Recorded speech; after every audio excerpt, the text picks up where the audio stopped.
How's it going, my sinners? Welcome back to another video here on the Saviour Show. That's right. Stay tuned.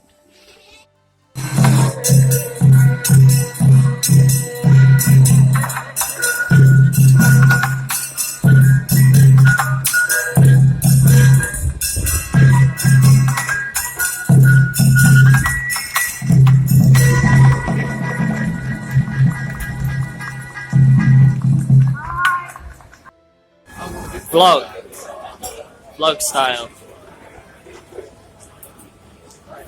Say, welcome to the Saviour Show. Welcome to the Saviour Show. Oh, very professional.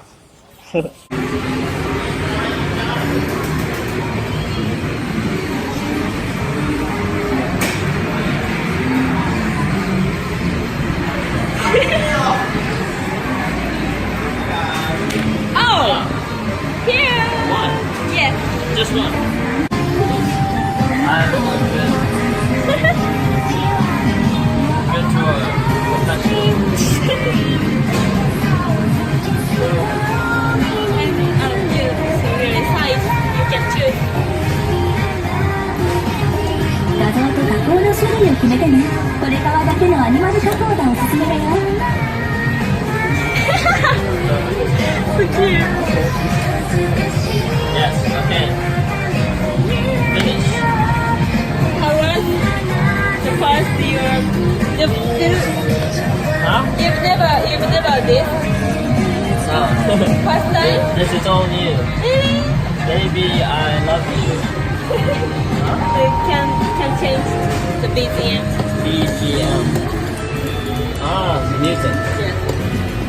How do I add? I want class. Ah. Don't need. I need, yeah,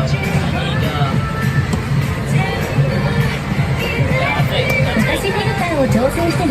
バーを動かすとぼかす量が変わるよ。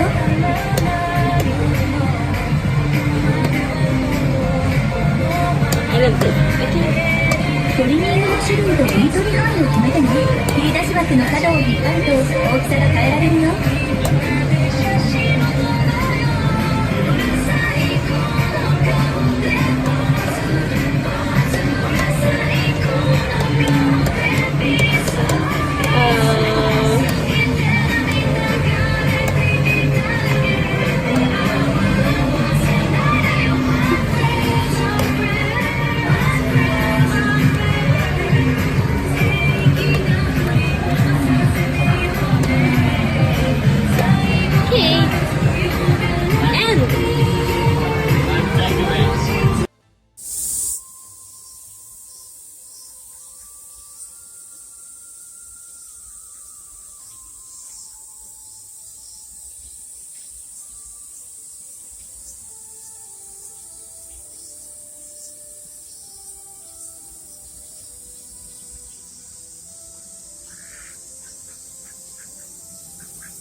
Turtle power.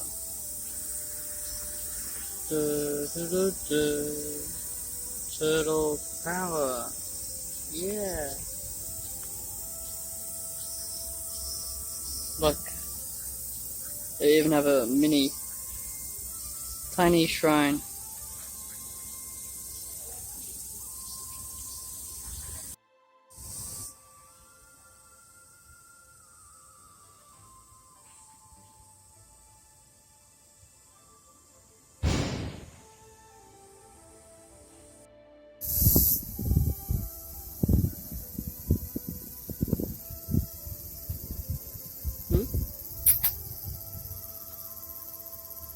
What is it, kitty?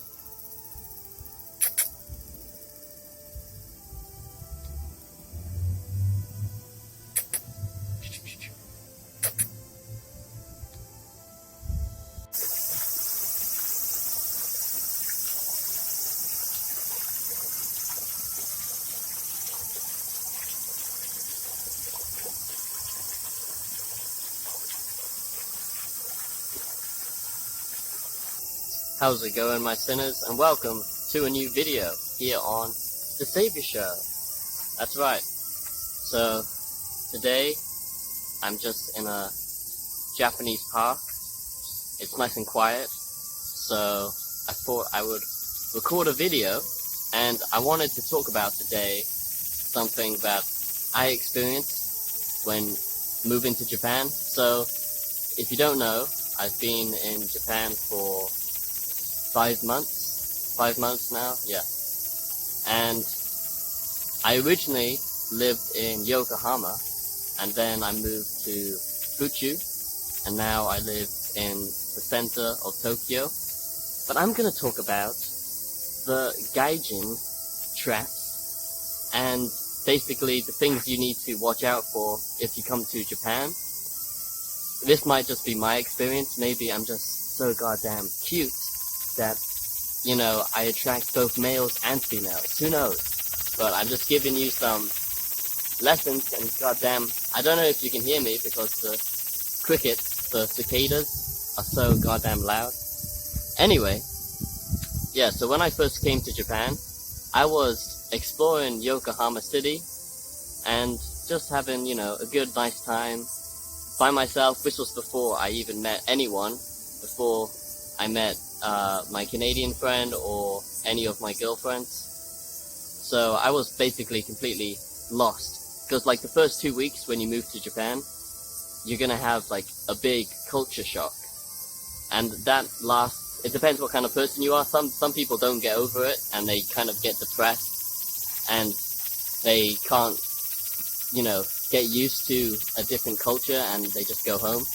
But if you can, you know, get over the culture shock, it usually wouldn't last more than a month, I don't think. For most people, maybe, I don't know.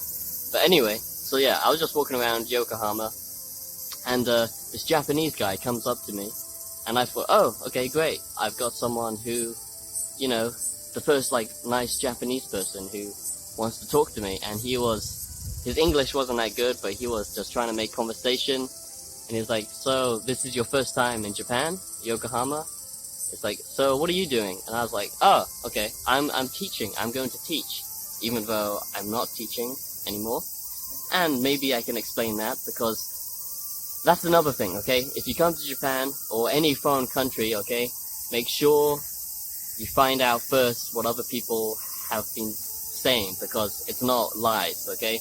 Teaching in Japan is terrible. Don't do it, okay? It sucks. Unless if you can find like a part-time school, it's literally hell, because Japanese companies are completely evil. They will cut your pay, they don't pay you properly, they treat gaijin as like a second-class citizen. So, teaching in Japan, it's so funny because before I came to Japan, I looked at all like other people's experience about teaching in Japan.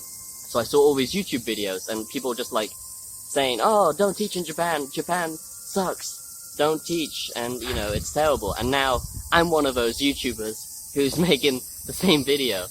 Ugh. God damn it, I didn't want to do that, but seriously, they're right. Teaching, if you're passionate about teaching, it's worth doing, but if you can't find a good job that you can manage, don't do a full-time job in a mainstream Japanese school, because they will treat you terrible and they will not pay you properly, and it's just not a good idea. So anyway, sorry, that's not what I'm trying to talk about. I'm talking about the traps of Japan for foreigners, okay? So yeah, this is before I met my girlfriends and anyone. So this guy came up to me, he was all nice, and then we started walking together, and I was like, oh, okay, cool, I've made a Japanese friend, and he's gonna show me around Yokohama. And then he put his hand on my shoulder, and I was like, okay, maybe, you know, he's just being friendly, and that's fine. And then he started saying like weird things, like how cute my eyes are, and how nice my hair is, and weird stuff like that. So I was a bit confused. And then yeah, that's when I realized, okay, I'm in the danger zone. And he asked, let's go to he's like, do you have a girlfriend? Do you have a girlfriend? He kept asking. I was like, oh, no. And when he said, let's go to a hotel, Love Hotel. And that's when, boys, I ran like a little bitch. I was trying to be nice. I was like saying, no thank you, you know, like trying to be nice about it. But he was very persistent. So in the end, I had to be like, oh, what's that over there? And I was like, and then I just ran off. So, yeah, if you are a cute white boy in Japan, there will be guys coming after you. At least that's my experience. So, this has happened to me in Yokohama. It's happened to me in Tokyo twice. Like, if you're just in an alleyway and you're just on your phone, they will find you, okay? Because there's these, like, most Japanese are shy and they don't know how to talk to girls, and, you know, I can understand it's nervous. You know, it's much easier now with social media getting girls, but, yeah, unless if you're drunk. But anyway, there are, like, Japanese hunters, like, they hunt for guys, they hunt for girls, and, you can always tell, like, the Japanese hunters because they stay in the same area, and they all, like, wear suits, and they'll try and come to you and get you to go to weird places, like girl bars, which is a complete rip. So anyway, that's my little warning about why Japanese gay guys love me so much. I don't know why, okay? I'm sorry. Or to all the Japanese men, okay? I'm sorry. But I have a girlfriend, and I'm not interested, so, yeah, gomenasai. Anyway, so the other traps you need to watch out for, it's basically all in Tokyo. Shinjuku is the worst, I guess, for it, because that's like, Shinjuku is like the most, like, sleazy place of Tokyo. Like the underbelly of Tokyo, I guess you could say. So, yeah, if you're in Shinjuku, you need to watch out for basically massage parlors. Don't go, because usually they aren't actually massage parlors, and you know what they are. I mean, if you want, it could be your cup of tea, but for me, I would never pay for sex, because I'm not a little cuck. But anyway, so there's lots of those weird places. Also, a very big thing in Japanese culture is girl bars. Now, girl bars is basically because Japanese culture and working culture, everyone's so busy, they don't really have, a lot of them don't have time to date, or they're just really bad at getting women. A lot of them, not all of them, only like a quarter of the Japanese population are like virgins, I think, or like 25-30%. So quite a lot. But anyway, yeah, so they have these things called girl bars, and basically that's just where you pay to talk to a girl, and they flirt with you and drink with you. It's very weird. I've never done it, but so yeah, those are the main two traps. Is if someone comes up to you, girl bar and massage parlor are the biggest traps. Also, clubs. I've only been to like 2 so far, and unless if you're in the main city, don't go, because I made that mistake, and they basically take your money, and it's just full of guys trying to get you. Maybe I've gone to the wrong places, but I don't really like clubs anyway. It sucks. I just use online to get girls, and I've had tons of girls, so yeah, pretty good. Anyway, that's my warnings for traps in Tokyo, and for things to look out for.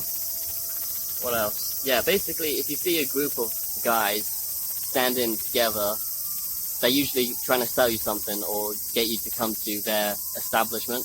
And this isn't anything racist, it's just an observation. There's a lot of black guys in Tokyo, and they're always like sellers, like trying to get you to go to girl bars and, you know, weird like strip clubs and VR, porn, all kinds of weird stuff. So if a big black guy comes up to you, probably avoid it, because it's just gonna be a complete waste of money, unless if you wanna, I don't know, spend money on, you know, prostitute or whatever. Anyway, so yeah, I'm now living in Tokyo, so yeah, I guess there will be more vlogs coming up, like, hopefully I'm going to Mount Fuji at some point, and yeah, lots of good stuff. and music as well. Music is coming, so stay tuned for that. Anyway, thank you for watching. Make sure you smash the like button, subscribe, and hit all the notification bells and all that good stuff. And I'll see you sinners in the next video.